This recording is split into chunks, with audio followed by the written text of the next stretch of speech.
ایک روز قارون بڑی آرائش اور ٹھاٹ سے اپنی قوم کے سامنے نکلا۔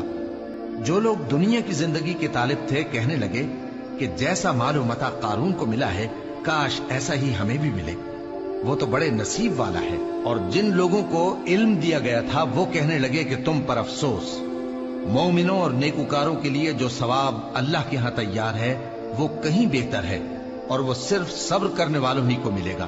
پس ہم نے قارون کو اور اس کی حویلی کو زمین میں دھسا دیا تو اللہ کے سوا کوئی جماعت اس کی مددگار نہ ہو سکی اور نہ وہ بدلہ لے سکا۔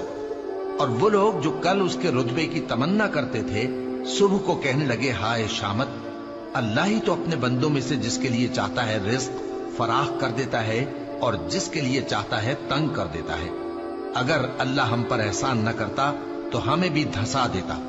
ہائے خرابی، کافر کامیاب نہیں ہوتے۔